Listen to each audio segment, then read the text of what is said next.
ఈ లోకంలో మనం బ్రతుకున్నంత వరకు పోరాటాలు తప్పవండి. పుట్టిన ప్రతి ఒక్కరు పోరాడాల్సిన వారమే. పుట్టిన ప్రతి ఒక్కరికి యుద్ధం జరుగుతూనే ఉంది. ఆల్మోస్ట్ ప్రతి ఒక్కరిమే ఏదో ఒక సమస్యలు ఉన్నాం, ఏదో ఒక పోరాటంలో ఉన్నాం, ఏదో ఒక కలవరంలో ఉన్నాం. ఈరోజు ఇక్కడ ఉన్నవారు, మీరు పోరాటంలో ఉన్నారా, మీరు యుద్ధంలో ఉన్నారా, మీరు దాడి చేయబడుతున్నారా అని పరీక్షించుకోవాలంటే 3 విషయాలు గమనించండి. మొదటిగా, అపవాది మనల్ని దాడి చేస్తున్నప్పుడు మన సమాధానాన్ని మనం కోల్పోతామండి. ఎంతమంది ఇక్కడ ఉన్నవారు నిజంగా సమాధానంతో ఉన్నారు? మీ ఇళ్లలో సమాధానం ఉందా? మీ గృహాల్లో సమాధానం ఉందా? మీ ఉద్యోగ స్థలాల్లో సమాధానం ఉందా? మీరు చదివే స్థలాల్లో సమాధానం ఉందా? మీరు చేసే పనుల్లో సమాధానం ఉందా? Do you have piece? లేకపోతే సమాధానం లేకుండా టెన్షన్. ఒక మనిషి సమాధానం కోల్పోయాడు అనుకో, తన జీవితం ఆతృతతో, యాంగ్జైటీతో మారిపోతుందంట. Peace leaves, anxiety comes. సమాధానము పోతే, సమాధానము పరిశుద్ధాత్మ ద్వారాగానే దేవుడు వాకి తెలియజేయబడుతుంది. పరిశుద్ధాత్ముడు మనలో కార్యాలు జరిగించకపోతే అపవాది వస్తాడు. ఏం దురాత్మది? యాంగ్జైటీ వచ్చినోడికి జబ్బులు కూడా ప్రారంభమవుతాయి. ఎక్కువ యాంగ్జైటీ అయ్యేవారికి ఏమవుతుంది? యాంగ్జైటీ. నెక్స్ట్ టెన్షన్ అంటే బీపీ, బ్లడ్ ప్రెషరు, ఇంకా నెక్స్ట్ అన్ని లైన్ కట్టుకుని వస్తాయి జబ్బులు, దేహాన్ని కృషించిపోతానికి. ఈరోజు ఎంతోమంది చిన్న వాటి కొరకు సమాధానం కోల్పోట్టుకుంటారు. కానీ సమాధానం కోల్పోతామంటాం, మన మనసులో సమాధానం పోతాం. సమాధానం పోయేది ఎప్పుడన్నా ఎక్కడ పోతుంది? మన మనసులో, ఇన్ యువర్ మైండ్. మన మనసులో సమాధానం పోయిందా, మన జీవితంలో సరిగా బ్రతకలేము. ఈ దేహం సరిగా పనిచేయదు. మన మనసులో సమాధానం పోయిందా, ఆ ఇంట్లో శాంతి కనబడదు. ఆ ఇంట్లో అంతా డిజార్డర్. మనసు బాగాలేని వాడు ఎలా ఉంటాడు చెప్పండి? ఇంట్లో 10 మందితో ప్రేమతో మాట్లాడతారా? ఆహా. ఇంట్లో ఒక పని చక్కగా చేసుకోగలుగుతారా? ఆహా. ఏదైనా మంచిగా కొత్తగా ఏదైనా ప్రారంభించగలుగుతాడా? లేదు. మంచిగా చదవగలుగుతాడా? లేదు. మంచిగా పని చేసి సంథింగ్ వాల్యుబుల్గా చేయగలుగుతారా? లేదు. సమాధానం లేదు. కాబట్టి ఎంతోమంది వారి జీవితంలో ఏది చేయలేకపోతున్నారు. ఏది చేద్దాం? ఇప్పుడు మూడు బాలేదన్న మాటకు అర్థమైంది తెలుసా? సమాధానం లేదు. ఈరోజు అపవాది సమాధానాన్ని దొంగిలించుకుని పోతున్నాడు అండి. దేవుడు అనుగ్రహించిన సమాధానాన్ని దోచుకుని పోతున్నాడు. ఈరోజు you're not understanding, it's a plot of the devil. మీరు యుద్ధంలో ఉన్నారనే విషయాన్ని గ్రహించుకోవాలని దేవుడు వాక్యం తెలియజేస్తుంది ఈరోజు మీకు. ఏంటంట? అపవాది మన సమాధానాన్ని దోచుకుని పోతాడు. సమాధానము పోయిందా, ధైర్యము కూడా పోతుందండి. సమాధానం లేని పక్షాన భయం కలుగుతుందండి. ఎందుకంటే యాంగ్జైటీ మాత్రమే కాదు, కానీ fear, the spirit of fear, భయం అన్న ఆత్మ, పిరికి తన ఆత్మ మీకు ఇవ్వలేదు. కానీ శక్తియు, ప్రేమయు, ఇంద్రియ నిగ్రహం అన్న పరిశుద్ధాత్మను దేవుడు మనకు అనుగ్రహించాడు. ఈరోజు ఎంతోమంది మనసుల్లో సమాధానం లేదు. మరలా చెప్తున్నాను, I'm emphasising over and over, because మీరు పరీక్షించుకోవాలి, మీలో సమాధానం ఉందా? సమాధానం లేకపోతే కారణం ఏంటి తెలుసుకుంటున్నారా? ఎందుకొరకు మీ సమాధానం పోగొట్టుకుంటారు? ఏంటి అది మీ సమాధానం దోచుకున్నది? ఏ విషయంలో మీ సమాధానం కోల్పోతుంది? Nail it down. Know your enemy. మీ శత్రువు ఎవరో తెలుసుకోండి. మీ శత్రువు దాడి ఏంటో తెలుసుకోండి. మీ శత్రువు ఏ రీతిగా దాడి చేసి మీ దగ్గర ఉన్న సమాధానం దోచుకుంటున్నాడో చూసుకోండి. దేవుడు వాటిలో చూస్తానండి, అపవాది మనల్ని పోరాడుతున్నప్పుడు మొదటగా మన సమాధానం దొంగిలిస్తాడంట. రెండోది, మీ జీవితంలో సమాధానం పోయింది. రెండోదిగా, మీ జీవితంలో కానీ మనుషులు మీ దగ్గర నుండి పోతున్నారా?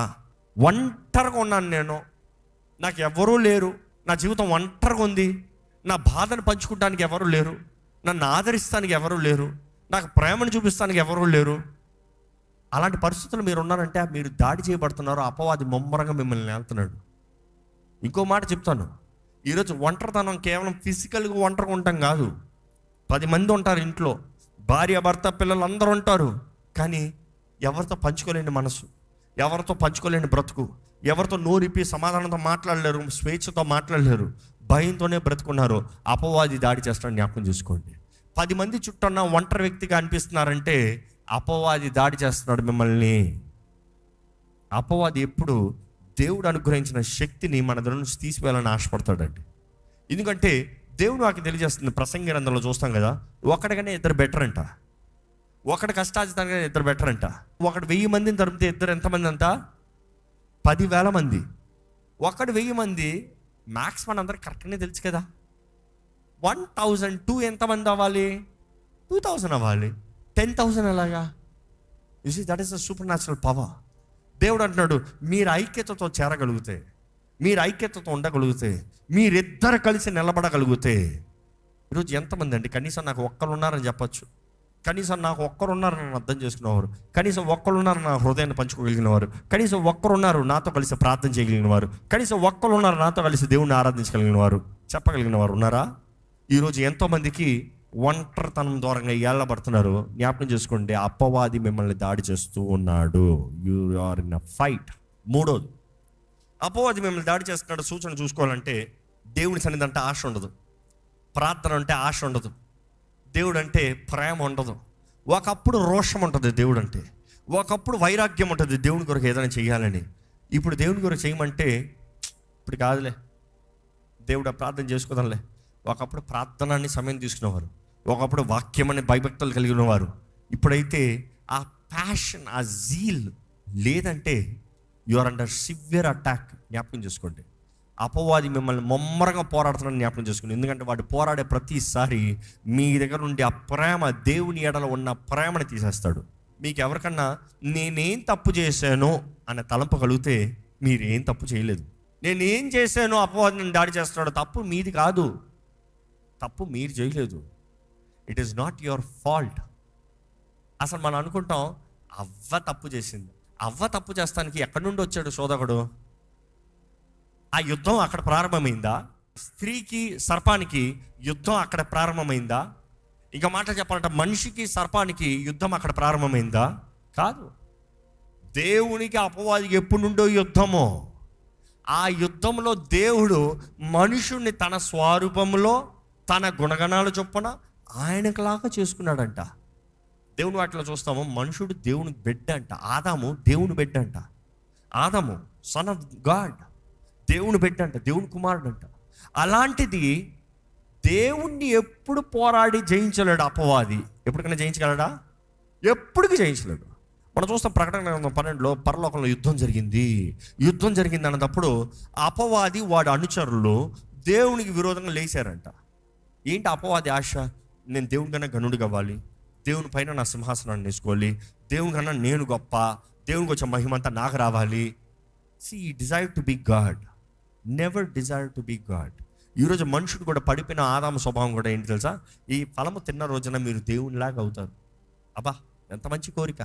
అందుకని పడిపోయిన మానవ స్వభావం చూడండి, నేనే దేవుణ్ణి, నా ఇష్టము, నాకే కావాలి, నా కోరిక. It all matters is how I feel, what I want, what I need. I don't care what happens to anybody else. స్వార్థము, అది అపవాది మనసు అండి. మనం చూస్తాము యుద్ధము పరలోకంలో జరిగింది, కానీ యుద్ధంలో అపవాది ఏమాత్రము పోరాడలేకపోయాడు. దేవుడు తన వేలు ద్వారంగా అపవాదిని ఎక్కడ పడవేశాడంట? ఈ భూమి పైన. యేసుప్రభు చెప్పలేదా? అయ్యా, నీ నామంలో దెయ్యాలు పారిపోతున్నాయని శిష్యులు చెప్తా ఉంటే, దెయ్యాలు పారిపోతున్నాయని ఆశ్చర్యపడకండి అయ్యా, సంతోషపడకండి అయ్యా, మీ పేర్లు జీవ గ్రంథంలో రాయబడే రీతిగా సంతోషపడండి, దాని కొరకు ప్రయాసపడండి. నేను సాతానుడు వాడి పై నుండి దేవుని హస్తం ద్వారా మెరుపులాగా పడతాం చూశాను. ఎవరు చెప్తున్నారు? యేసుప్రభు చెప్తున్నాడు. ఆయన ఎప్పుడు ఉన్నాడు? ఆది నుండి ఉన్నవాడు. ఆది యందు వాక్యం ఉండను, ఆ వాక్యము దేవుని యొద్ద ఉండను, ఆ వాక్యము దేవుడై ఉండను. మనం చూస్తున్నాము యేసుప్రభు చెప్తున్నాడు, అపవాది దేవుని వేలు ద్వారంగా కింద మెరుపులాగా పడవేయబడ్డాడు. కానీ జ్ఞాపకం చేసుకోండి, ఆ రోజు నుండి వాడు తపన, వాడు పోరాటము, దేవుడు ప్రేమించిన ఈ మానవుడు, దేవుని ద్వారా చేయబడిన ఈ మానవుడు, దేవుని ఊపిరి కలిగిన ఈ మానవుడు దేవునికి విరోధంగా లెగిస్తే బాగుంటుంది కదా, అది వాడు తపన. అందుకని వాడు దేవుని నామానికి అవమానం తెస్తానికి మనల్ని దాడి చేస్తున్నాడు. ఈరోజు బ్రతుకుతున్న ప్రతి ఒక్కరు పోరాడుతున్నవారమండి. కానీ ఎప్పుడైతే ఒక మనిషి రక్షించబడుతున్నాడో, ఈ రెండు రాజ్యాల్లో ఒక రాజ్యం వైపుకి వెళ్తున్నాడు. ఎవరి రాజ్యానికి? దేవుని రాజ్యానికి. ఎప్పుడైతే మనం దేవుని వైపు వెళ్తున్నామో, దేవుని శత్రువు మన శత్రువు, అవునా కదా? దేవుని శత్రువు మన శత్రువు అవుతున్నాడు అంటే అపవాది మన శత్రువుగా మారుతున్నాడు. వాడు పోరాడుతూనే ఉన్నాడు. ఈరోజు ఎంతోమంది ఏమీ లేదులే అనుకుంటున్నారండి. ఈరోజు మీరు చూసేవన్నీ వాటి అంతా వాటి జరుగుతున్నాయా? మీకు జరిగే కార్యాలు, మీకు జరిగే కష్టాలు, మీకు జరిగే పోరాటాలు, అవమానం అంతా ఏదో జరిగిపోతుంది అనుకుంటున్నారా? కాదు. వాడు తంత్రగాడంట, వాడు మోసగాడంట, హీఈస్ అ ప్లాటర్. ఆడు మొత్తం ప్లాన్ వేస్తాడంట. దేవుడు అట్లా చూస్తానండి, హీఈస్ వెరీ కేర్ఫుల్. ఎలాగ దేవుడు కలిగినవి, దేవుడు అనుగ్రహించినది మీ జీవితంలో దోచుకుని పోవాలండి దేవుడు అక్కడ తెలియజేస్తుంది. యోహాను 10:10లో వాడు దొంగ, వాడు హంతకుడు, వాడు నాశనపరిచేవాడు. దొంగ అంతే దోచుకుంటాడు, హంతకుడు అంతే ఇంకా ఎండ్ ఆఫ్ లైఫ్. ఇంకా ఏది హోప్స్ ఉండవు, హోప్లెస్ లైఫ్, నిరీక్షణ లేని జీవితం. దేనికి ఆశపడరు, దేనికి కోరరు. చచ్చినవాడు దేనికైనా ఆశపడతారా? ఎంత ఆశలు ఉన్నా చచ్చిన తర్వాత ఏం ప్రయోజనం? ఏం ఆశలు ఉండవు, ఆల్ డెడ్. ఈరోజు చాలామంది జీవితంలో బ్రతుకుతానికి ఆశ లేదు, ఏదైనా చేస్తానికి ఆశ లేదు. ఎందుకంటే దొంగ దోచుకుంటున్నాడు, లేకపోతే హత్య చేస్తున్నాడు. ఈ స్కిల్లింగ్ యువర్ డిజైర్స్. ఒకప్పుడు ఆశ ఉండేది, నేను మంచిగా బ్రతకాలని. ఒకప్పుడు ఆశ ఉండేది, నా జీవితం మంచిగా ఉండాలి, నేను 10 మందికి సహాయం చేయాలి, నా కుటుంబం బాగుండాలి, నా బిడ్డలు బాగుండాలి. ఈరోజు నో డిజైర్. వందలే. యువర్ డెడ్ ఇస్ బికాస్ హంతకుడు, వాడు హంతం చేస్తాడు. నాశనపరిచేవాడు, వాడు పని ఏంటంట? నీవు కట్టిందంతా, నీవు ప్రయాసపడిందంతా, నువ్వు చేర్చిందంతా వాడు నాశనం చేయాలని ఆశపడుతున్నాడు. జాగ్రత్త, మీ జీవితంలో ఈ 3 జరుగుతున్నాయంటే బెటర్ వేర్ ద ఆర్మర్.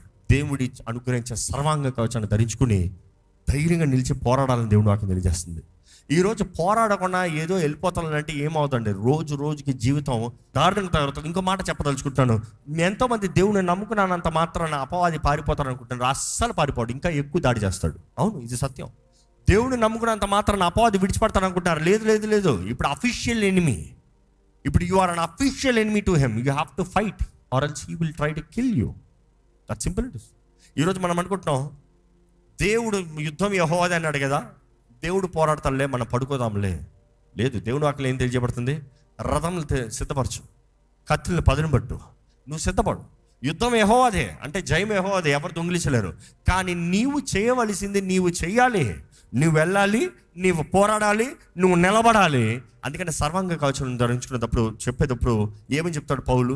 ఇవన్నీ అయిన తర్వాత, అంటే యుద్ధమంతా అయిన తర్వాత నీవు కానీ సర్వాంగ కవచాన్ని ధరించుకుని ఉంటే యుద్ధమంతా అయ్యేటప్పటికి నువ్వు ఇంకా నిలబడి ఉంటావు.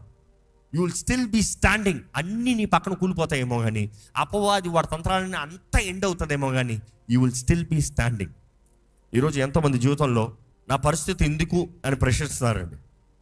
నా పరిస్థితి ఎందుకు ఇలాగ ఉంది అని ప్రశ్నిస్తాం కన్నా అపవాది నన్ను ఏ విషయంలో దాడి చేస్తున్నాడో పరీక్షించుకోండి. ప్రతి ఒక్కరికి we talk about good days, bad days. Yes, there is a season for everything. బైబిల్లో ఇప్పటికే మన కాలము సమయం గురించి ధ్యానిస్తూ వచ్చాం. ప్రతిదానికి కాలం ఉంటుందంట, ప్రతిదానికి కాలం ఉంటుందంట. రాజుల గురించి చదివితే, రాజుల గ్రంథాలు చదివితే, దావీదు గురించి చదివినప్పుడు కూడా అది యుద్ధం లేని కాలము, లేకపోతే అది యుద్ధ కాలము. అంటే ఏంటి? There is a season for fight. ఆ వార్కి ఒక సీజన్ ఉంది. అంటే అపవాదికి కూడా మనల్ని దాడి చేస్తానికి ఒక సీజన్ ఉందంట. మీరు ఎప్పుడన్నా లైఫ్లో ఒకసారి ఒక సీజన్ ఉంటుంది, అంతా బాగుంది, I'm so blessed, I'm so happy, అంత చక్కగా ఉందే అన్న రోజులు ఉంటాయి కదా. కానీ అనుకోకనా సడన్గా ఏంట్రా మర్రా ఈ గొడవలు, ఏంట్రా ఈ సమస్య, ఏంట్రా ఇప్పుడే కదా అయింది అనుకున్నా, మరలా ఇదేంటి అంటే సీజన్ మారింది. కానీ ఏమవుతుంది? ఆ క్వైట్ సీజన్లో వాడేంటి సైలెంట్కి వెళ్ళిపోయాడా? వాడేంటి ఏమి చేయకుండా నిన్ను విడిచిపెట్టాడు అనుకుంటున్నావా? కాదు. అపవాదికి he cannot read our mind. జ్ఞాపకం చేసుకోండి, వాడికి మన మైండ్ లోపల తలంపులు ఏదో తెలీదు. వాడికి మన మనసులో ఏం మాట్లాడుకుంటున్నామో తెలీదు, మన హృదయంలో ఏం మాట్లాడుకుంటామో తెలీదు. ఈరోజు చాలామంది అనుకుంటున్నారు హృదయంలో మాట్లాడే అపవాదికి తెలిసిపోతున్నాయి. నో, అస్సలు తెలియదు, దేవుడికి మాత్రమే తెలుసు అంట. మన హృదయ తలంపులు, మన నోటి మాటలు చేరతాను ముందే దేవుడు ఎరుగున్నాడు, అపవాది కాదు. అపవాదికి మరి ఎలా తెలుస్తుంది? నేను అనుకున్నది ఎలాగ అపవాది నన్ను శోధించగలుగుతున్నాడు? వాడు కుట్రగాడు, వాడు పన్నాగల పనేవాడు. హీ విల్ బీ ప్లాటింగ్ అన్న మాట చూసినప్పుడు నువ్వు ఏ రీతిగా రియాక్ట్ అవుతావో, నువ్వు ఏ రీతిగా ప్రతిస్పందిస్తావో, నువ్వు ఏ రీతిగా భయపడతావో, he will be testing every sample of you. ఈ శోధన నీకు ఇది ఇష్టమా, నీకు అది ఇష్టమా, ఒక్కతెన్న చూచాను, you know all these are samples. ఎందులో అయితే నువ్వు ప్రతిస్పందనతో అంటున్నావో, ఏ బాగుందంటున్నావు, ఓ మంచిగా ఇది ఎంత అని అడుగుతున్నావో అందులోనే పెడతాడు. ఓహో ఇదా నీ రిపోర్టు, మన గురించి రిపోర్ట్ కార్డు రెడీ చేస్తాడంట. ఈ మనిషికి ఇది బలహీనత, తిండిపోతున్నాను, ఇది నిద్రపోతాను, ఇదిగో ఈ ఆశ, ఇదిగో ఈ కామ ఆశ, ఈ బూతు మాటలు, ఇవన్నీ లిస్టులు పెట్టుకుంటాడంట. మన బలహీనతలన్నీ లిస్టులు పెట్టుకుని దాని తగినట్టుగా వాడు యుద్ధ దినాన్న పంపిస్తాడంట. నువ్వు ఇక్కడ కొట్టు, నువ్వు ఇక్కడ కొట్టు, నువ్వు ఇక్కడ కొట్టు, నువ్వు ఇక్కడ కొట్టు. ఎప్పటికైనా జ్ఞాపకం చేసుకోండి, మనం ఎక్కడైతే తలుపు తెరుస్తున్నామో అపవాది అక్కడే దాడి చేస్తాడు. ఏంటి మీ జీవితంలో తలుపులు తెరవబడింది? ఏ విషయాల్లో మీ జీవితంలో జాగ్రత్త లేకుండా you have left the door open for the enemy to attack? దేవుడు వాక్యం తెలియజేస్తుంది, మనం మెలకుగా ఉండాలంట. Be alert. శోధనలో పడిపోకున్నట్లు మెలకుగా ఉండే ప్రార్థన చేయి. ఈరోజు ప్రార్థన జీవితం ఎంతోమంది కనబడతలేదు. Your thinking everything is fine, అన్నీ బాగున్నాయి అనుకుంటున్నారు. ఇప్పుడు ప్రార్థన చేయవలసిన అవసరం ఏంటి? మంచి ఉద్యోగం కదా, వివాహం అయిపోయింది కదా, ఓ ఆ లోన్ వచ్చేసింది కదా. జాగ్రత్త, అదే విషయాల్లో అపవాది దాడి చేస్తానికి తరుణంగా మారుతుంది. మీరు ప్రార్థన చేయకపోతే మీరు కంచె వేయని వారు. కంచె వేయకపోయినా అపవాది లోపలికి వచ్చాడని చెప్తాలో తప్పు మీది, వాడిది కాదు. నువ్వు అవకాశం ఇచ్చావు కాబట్టి వాడు వస్తున్నాడు. ఈరోజు ఆశీర్వాదాలు పొందుకోవాలన్న తపన అందరికి ఉంటుందండి. ఆశీర్వాదాలు పొందుకోవాలన్న ఆశ అందరికి ఉంటుంది. Everybody ask, bless me lord, bless me, దేవా నన్ను ఆశీర్వదించు. కానీ ఒక మాట తెలియజేస్తున్నా, ప్రతి ఆశీర్వాదము ఒక పోరాటాన్ని ఆకర్షిస్తుంది. జాగ్రత్త. దావీదు చూస్తాం, దావీదు గొలియాతా రావా, గొలియాతా రా, నువ్వు వస్తే నేను పోరాడి నేను గొప్ప అవుతానని పిలవలే. దావీదు వెళ్ళేటప్పటికి అక్కడ ఆల్రెడీ అప్పటికి ఎన్నో రోజుల నుండి గొలియాతు ఉన్నాడు అక్కడ. ఆ రోజే రాలేదు. మనం చూస్తే గొలియాతు దినదినము, ఆ ఫిలిస్తీన్లు దినదినము బెదిరించుకుంటూ వచ్చారంట. ఆ రోజే కాదు, కానీ దావీదు ఆ రోజు అక్కడికి వెళ్ళగలిగాడు. ఆ రోజు దావీదు గొలియాతుని చంపుతామో జ్ఞాపకం చేసుకోండి, it is a victory and is a blessing. కానీ అదే సమయంలో దావీదు గొలియాతుని చంపాడు కాబట్టి సౌలు దావీదుని చంపాలనుకున్నాడు. తెలుసా, సౌలు గొలియాతుని చంపలేకపోయాడు. సౌలు గొలియాతుని చూసి భయపడ్డాడు. కానీ దావీదు గొలియాతుని చంపడంతో అందరి మాట ఏంటి? సౌలు 1000 మందిని చంపాడు, దావీదు 10,000 మందిని చంపాడు. కుళ్ళి పుట్టిందంట, అసూయ కలిగిందంట. మనం అనుకుంటాం దేవుడు మనల్ని ఆశీర్వదిస్తే అందరూ పెద్ద మనల్ని గొప్పోడరా అని చప్పట్లు కొట్టేయాలనుకుంటాం. లేదు లేదు లేదు. నువ్వు ఎప్పుడైతే ఆశీర్వాదాన్ని కోరుతున్నావో అప్పుడు అన్ని కళ్ళు నీ మీద పడతాయి. అసూయ, నీలో తప్పులు పడతామని, నీలో నేరాలు పడతామని, నేను ఎలాగ నాశనం చేద్దామని, నీకన్నా వారు గొప్పవారుని చూపించుకోదామని. Be careful when you receiving blessing, because blessing is not just goodness, there is also the war. అపవాది పోరాడుతున్నాడు. మనం చూస్తామండి, సౌలు దురాత్మ ద్వారా పీడించబడినప్పుడు దావీదుని చంపుతానికి ఏట విసురుతాడు. 2 సార్లు ఏట విసురుతాడు. You think David was anointed as a king is a blessing? Look at his life. Almost half the life is running. సగం జీవితం పరిగెడుతున్నాడు, పారిపోతా ఉన్నాడు, గుహల్లో బ్రతుకుతున్నాడు. ఈరోజు మీరు కోరేది, మీరు పోరాడటానికి సిద్ధమా? దేవుని వాక్యంలో చూస్తాం, మరియా అడిగిందా, నాకు బిడ్డను యేసుప్రభు నా పొట్టలకు తెచ్చేయి అని చెప్పిందా? ఏమనింది? దూత వచ్చే వార్త చెప్తే నీ దాసురాల్ని నీ చిత్తమే జరగాలి. పరిశుద్ధాత్మ ద్వారా గర్భం ధరించింది. కానీ మనం చూస్తాము అంతటితో అవ్వలేదు. కానీ అక్కడ నుండి తనకి శ్రమ ప్రారంభమైంది, నింద ప్రారంభమైంది, అవమానం ప్రారంభమైంది, అందరి ద్వారా తుణీకరించబడతాం, ఒకలాంటి చూపు చూడబడతాం ప్రారంభమైంది. You think God is going to give you something so easily just because you're going to go smooth? ఈరోజు మూడు వాక్ అడుగుతున్నారు చాలామందికి. దేవా నీతో బ్రతుకంటే సుర్రని వెళ్ళిపోవాలి, లేకపోతే సైన్ వెళ్ళిపోవాలి. No no no no no you got fight your levels.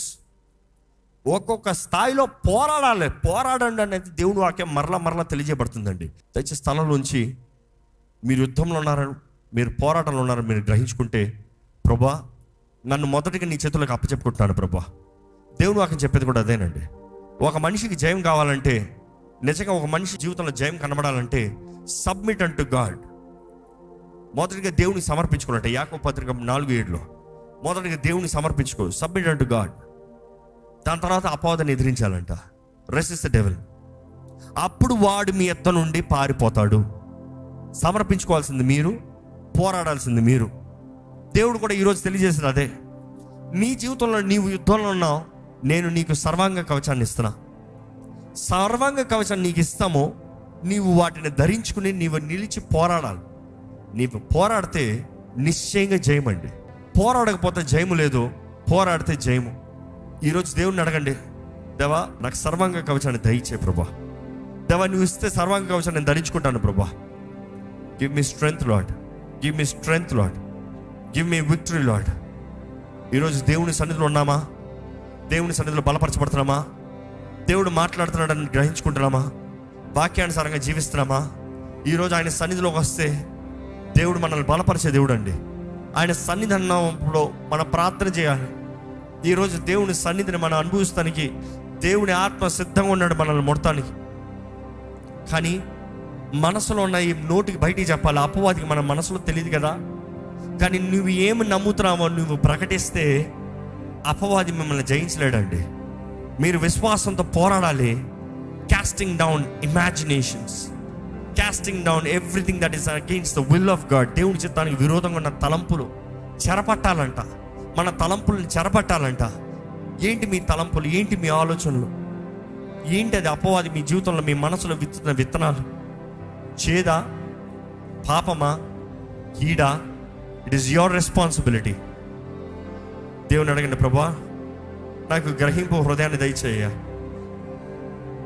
నా జీవితాన్ని మలచు ప్రభువా, నా జీవితాన్ని మార్చు ప్రభువా, నా జీవితం నీకు అంగీకారంగా ఉండాలి ప్రభువా, నా జీవితం నీ మహిమ కొరకు ఉండాలయ్యా, నన్ను నీ సాక్షిగా నిలబెట్టు ప్రభువా.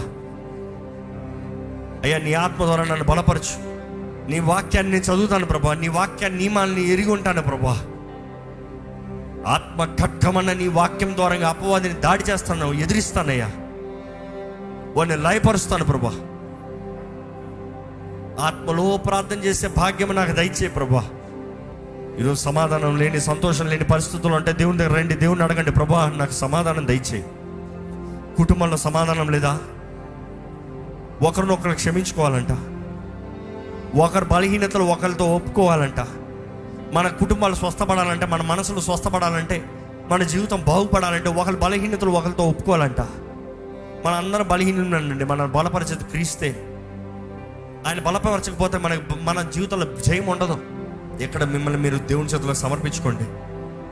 ఎక్కడ మిమ్మల్ని ఒక్కసారి దేవుని చేతులకు సమర్పించుకోండి. ఎందుకంటే దేవుడు నాకు చెప్తాను కదా, దేవుని చేతుల్లో సమర్పించుకుని అపవాదిని ఎదిరించండి, అప్పుడు వాడు మీ ఎద్దు నుండి పారిపోతాడు. Take the fight. You need to fight. మీరు పోరాడాలి. మీరు పోరాడకపోతే ఎవరు ఏది చేయలేరు. మీరు పోరాడాలి. ఎవరో మీ కొరకు పోరాడతాం కాదు, మీరు పోరాడాలి. ఇతరం మీ కొరకు విజ్ఞాపన చేస్తా, అది కేవలం సహకారమే. కానీ మీరు పోరాడాలి. చెప్పండి, ప్రభా నీతో ఉంటానయ్యా, నేను నీతో ఉంటానయ్యా, ప్రభా నీతో బ్రతుకుతానయ్యా, నీ దగ్గరే ఉంటాను ప్రభా. మీరు నిజంగా ఒక నిర్ణయం చేసేవారంటే చెప్పండి, దేవునితో ఇప్పుడు ఒక నిర్ణయం చేయండి. Make a commitment with God. Make a commitment with God. దేవా నీతో ఉంటాను, నీ పక్షాన్ని ఉంటాను, నీ కొరకు జీవిస్తాను. నువ్వు లేకపోతే మేము ఉండలేమయ్యా, నువ్వు లేకపోతే మేము బ్రతకలేము ప్రభా. నీ తోడు మాకు కావాలి. మాలో ఉన్నవాడు, లోకంలో ఉన్నవాడు కన్నా గొప్పవాడని నమ్ముతున్నామయ్యా. నీలాంటి దేవుడు ఎవ్వరూ లేరయ్యా. నీలాగా ప్రేమించేవారు ఎవరూ లేరయ్యా. నీకులాగా శక్తిమంతుడు ఎవరూ లేరయ్యా. నీ నామంలో మాకు అధికారం ఇచ్చావయ్యా. మా జీవితంలో ఎందుకు ఈ కలవరం, ఎందుకు ఈ పోరాటం, ఎందుకు ఈ తపన, ఎందుకు ఈ కష్టము, ఎందుకు ఈ నష్టము, ఎందుకు ఇలా మాట్లాడుతున్నారు, ఎందుకు ఇలా విడిచిపోయారు అంటే తపన పడుతూ ఆందోళనలో బ్రతుకుతున్నారు ఎంతోమంది. కానీ ప్రభా ఈరోజు నువ్వు తెలియజేస్తాను, మేము నీ బిడ్డలమే కాబట్టి శత్రువు పోరాడుతూ ఉన్నాడయ్యా మమ్మల్ని. మేము నీ బిడ్డలు కాబట్టి అపవాది వాడు ఆయుధాలన్నీ తీసుకొచ్చి మాకు విరోధంగా దాడి చేస్తున్నాడు ప్రభా. కానీ ఈరోజు ప్రభా మా మనసులో నీ సమాధానం కావాలని వేడుకుంటున్నామయ్యా. ఇక్కడ ఉన్న ప్రతి మనసులో సమాధానం దయచేయమని అడుగుతున్నాను దేవా. ప్రతి కుటుంబంలో సమాధానం దయచేయమని అడుగుతున్నాను. ప్రతి ఒక్కరిని యేసు రక్తంతో ఇప్పుడే కడగమని వేడుకుంటున్నాను ప్రభా. అయ్యా ఇక్కడ ఉన్న మమ్మల్ని అందరినీ కడిగయ్యా. అడగండి, దేవుడిని అడగండి, దేవా నన్ను కడిగయ్యా, నీ రక్తంతో కడిగయ్యా. Wash me with your blood. నీ రక్తంతో నన్ను కడుగు ప్రభా. ఈ క్షణమే నజరేయుడైన యేసు నామములో సమాధానం కలుగును కాక ప్రకటిస్తున్నాను. సమస్త జ్ఞానానికి మించిన సమాధానం దేవా, నీవు మా తోడుండయ్యా. ప్రతి కుటుంబం ఫలించాలి, ప్రతి ఒక్కరి జీవితం ఫలించాలి, ఫలించి అభివృద్ధి చెందినట్లుగా. బీ రిలేషనల్ అయ్యా. బీ ఫ్రూట్ఫుల్ అన్న మాటకి ఇస్ ఆల్సో రిలేషనల్ అంటున్నావు అయ్యా. ఫలించాలి, అభివృద్ధి చెందాలి దేవా. మేము నీ మహిమ కొరకు జీవించాలి అయ్యా. అయ్యా నీ బిడ్డల జీవితంలో ఒంటరితనం ఉండనవద్దు, ఒంటరి బ్రతుకు ఉండనవద్దు. నువ్వు నడిపించే వాగ్దానం భూమి, నీవు నడిపించే వాగ్దాన జీవితము, నీవు నడిపించే వాగ్దాన కుటుంబము, నీవు నిలబెట్టే స్థలము నీ మహిమ కొరకు ఉండాలి ప్రభా. మా అందరిలో మంట మండుతూ ఉండాలయ్యా. నీ కొరకు రోషం కలిగిన వారు ఉండాలయ్యా. మేమంటే నువ్వు ఎంతో ప్రేమ చూపిస్తున్నావు, నువ్వు నీ కొరకు కూడా అదే ప్రేమ మేము చూపించాలి ప్రభా. మమ్మల్ని ఎంతగానో ప్రేమిస్తున్నావు అయ్యా. నీ ప్రేమ కొరకు కోట్లాది వందనాలయ్యా. ఈరోజు ఈ వాక్యం వింటే ప్రతి ఒక్కరు మేము పోరాడాలని తెలుసుకుని మేము యుద్ధంలో ఉన్నామని తెలుసుకుని, మేము పోరాటంలో నిలబడాలి, సర్వాంగ కవచాన్ని ధరించుకుని నిలబడితే నిశ్చయంగా మాకు జయం ఉంది ప్రభువా. ఎందుకంటే యుద్ధం యెహోవాదే, నిశ్చయంగా జయము నీదే ప్రభువా. నీ పక్షాన ఉన్న మా అందరికీ జయమే ప్రభువా. దేవా, ప్రతి ఒక్కరి జీవితంలో ధన్యత దయచి, ఆశీర్వాదంలో దయచి. కానీ ప్రతి ఆశీర్వాదానికి వెనకాల పోరాటం ఉంటుందని తెలుసుకుంటూ దేవా, బాధ్యత కలిగిన వారుగా, నియమము ప్రకారం జీవించి నియమము ప్రకారం పోరాడేవారుగా మమ్మల్ని చెప్పి అడుగుతున్నాను. ఈరోజు విత్తన వాక్యాన్ని ముద్రించి ఫలింపజేయి. ప్రతి జీవితంలో, ప్రతి మనసు, ప్రతి ఒక్కరి ఆత్మలో కావాల్సిన ధైర్యము, నెమ్మది, అభిషేకాన్ని ఇచ్చి నడిపించమని అడుగుకుంటూ నజరేయుడైన యేసు నామములో అడిగి విడుచున్నాం తండ్రి, ఆమేన్. దైవం నీవయ్యా.